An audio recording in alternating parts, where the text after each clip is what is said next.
వేదిక మీదికి కత్తులు కటార్లు పెట్టుకుని తిరిగినా, ఎంత హైప్ క్రియేట్ చేసినా, మార్కెటింగ్ జోరుతో ఎంత బస్ క్రియేట్ చేసినా పవన్ కళ్యాణ్ ఈ రోజుకు తెలుగు హీరో మాత్రమే. నార్త్ బెల్ట్ మాత్రమే కాదు, తమిళ కన్నడ జనం కూడా తనను పాన్ ఇండియా హీరోగా యాక్సెప్ట్ చేయడం లేదు. ఇప్పటికీ 200 కోట్ల వసూళ్లు సాధించిన ఓజీ సినిమా తొలి ఫలితాన్ని విశ్లేషిస్తే ఈ వ్యాఖ్య నిజమని స్పష్టమవుతుంది. వినడానికి, చదవడానికి, జీర్ణం చేసుకోవడానికి కటువుగానో పరుషంగానో అనిపించినా ఇది నిజం.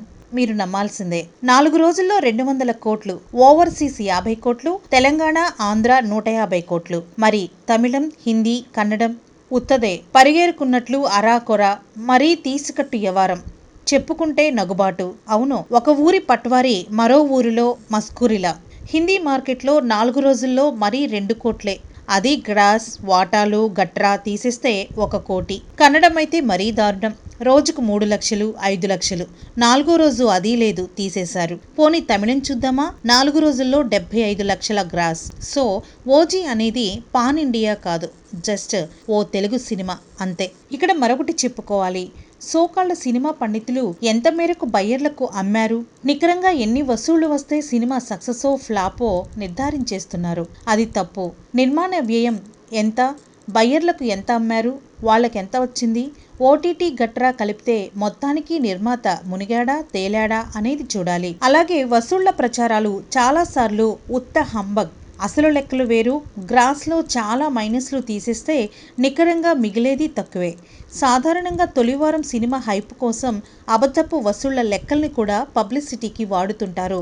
ఓజీ అని కాదు, సాధారణంగా పెద్ద సినిమాలన్నింటికీ ఇదే కదా. సరే, ఇదే సందర్భంగా మరొకటి చెప్పుకుందాం. హరిహర వీరమల్లు అసలు ఫ్యాన్స్కే నచ్చలేదు. జనం గుడ్డితనం మీద నమ్మకంతో వదిలిన ఓ నాసిరకం సరుకు అది. మొత్తం 115 కోట్ల వసూళ్లు అయితే అందులో తెలుగు వాటాయే 87 కోట్లు. నిర్మాణ వ్యయంతో పోలిస్తే డిజాస్టర్ అది. ఒక హిందీ ప్రేక్షకులు 11 రోజుల్లో ఇచ్చింది జస్ట్ 33 లక్షలు. కన్నడంలో 5 రోజులు 5 లక్షలు. తమిళంలో 8 రోజులు 19 లక్షలు. మలయాళం అయితే మరీ ఘోరం, 6 రోజులు 15 లక్షలు. ఖేల్ ఖతం.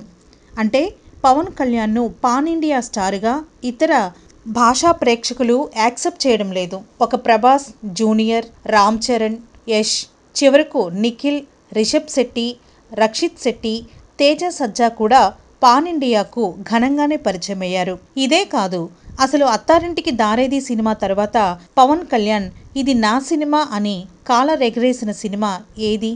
ఏక్ సే ఏక్ ఫ్లాప్స్.